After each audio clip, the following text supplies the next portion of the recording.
Hi everyone, my name is Katie Baumgarten and I am the second grade tutor at the Dallas North Texas Center. And this is Thomas, my son, he's in second grade. And today we're going to be taking you through a phonogram dictation lesson from the Sound Beginnings book. And the way I like to start all my lessons, and both in the classroom and at home, is to make sure that the student is sitting in good handwriting posture. So we call that PHP, or perfect handwriting posture, in my classroom. And whenever I say that, the students will sit up nice and tall. They will make sure to tuck their chairs in so that their backs are against the back of the chair and that their belly is about 1 to 2 inches away from the table. They also want to have their feet flat on the floor, and that is helped with having a table that suits them. So you also want to make sure at home that you have a desk or a table that is the right size for them and that they can put their feet flat on the floor, because this helps their posture, thus helping their handwriting. We also want to make sure that their helper hand is holding the corner of their paper and that their writing hand is holding their pencil properly. Now, at the beginning of the year, the Sound Beginnings book takes you through the different parts of the paper, which you can continue to remind the student throughout the different lessons where the first line is, or the top line, or the base line, or the middle dotted line. So Thomas, can you point to where the middle dotted line is on your paper? Exactly. So we're going to start by writing on the very first line near the left margin. And before you begin, I'm going to talk to you a little bit about a clock face letter, because all the phonograms that we're going to be doing today are clock face letters. Can you tell me what a clock face letter is? It's a letter that starts a little under the middle dotted line at the 2 o'clock.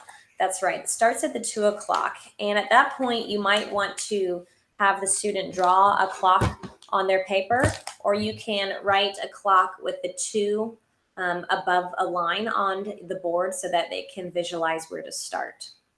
Okay, good. So the first phonogram that we're going to be writing today has the sounds ah, o, oo. Can you repeat that? Ah, o, oo. Very good. Ah, o, oo. So what letter do you think is making the sounds ah, o, oo? O. That's right, the letter O. Now, before you write on your paper, I want you to watch what I do. So I'm going to start at the 2 o'clock, which is right below the middle dotted line. And then I'm going to come up and I'm going to touch the middle dotted line. Then I'm going to go around and touch the base line and finally connect all the way around. Can you make an entire line of ah, o, oo? Ah, o, oo. Ah, o, oo. Ah, o, oo. Good. So Thomas is making the sounds as he writes. This can be a good thing to do for some students who like to make the connection between the audio and the visual, to be able to see what they're doing as they're making the sounds. For some students, it become distracting, so it's really up to your student what makes the most sense. But you do want them to practice saying the sounds, because the order of the sounds matters. Okay, very good. Now go ahead and find your favorite ah, o, oo, and circle it. Why do you like that one? Because it's round. It is round, and it starts perfectly at the 2 o'clock. It touches the middle dotted line and the base line. You like your letters to be sitting on the base line. We don't want them to be floating around the line. So good job.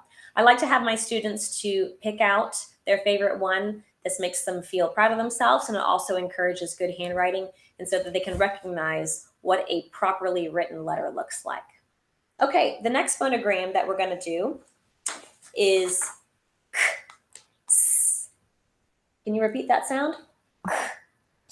Right, this phonogram has 2 sounds, k, s. Do you happen to know which letter that is? C. Right, it's the letter C. So the C is the same as the O in that it starts at the 2 o'clock. So watch as I write it on the board. You're going to start under the middle dotted line at the 2 o'clock. You're going to go around and touch the middle dotted line, go around and touch the base line, and then end at the 4 o'clock. Notice it doesn't go all the way around like an O. So can you practice writing an entire line of k, Good job. So you're starting at the 2 o'clock, touching the middle dotted line, then the baseline, and ending at the 4 o'clock. Now you want to make sure that students are leaving spaces between each of their phonograms. There can be a tendency to just want to get a whole bunch of phonograms in on one letter, on one line. So it's not really about quality, it's not about quantity, it's about quality. And we want the students to focus on slowing down and making good letter formation. Good job, Thomas. Go ahead and circle your favorite one. Now, as the year progresses, there becomes a bigger list of phonograms, and it can become a little monotonous. And so I encourage the students and the parents at home to really focus on just doing, rather than an entire line, just doing 3 to 5 really good letters of each phonogram. And if they've gotten to a point where they've really mastered it, you can just take it down to doing it just one time. You do want to continue to repeat the phonograms, even if they have mastered it, just so that they continue to work on good letter formation and so that it's not forgotten later on. Okay, so that's the end of our phonogram dictation lesson. Hope you enjoyed it, and please let me know if you have any questions.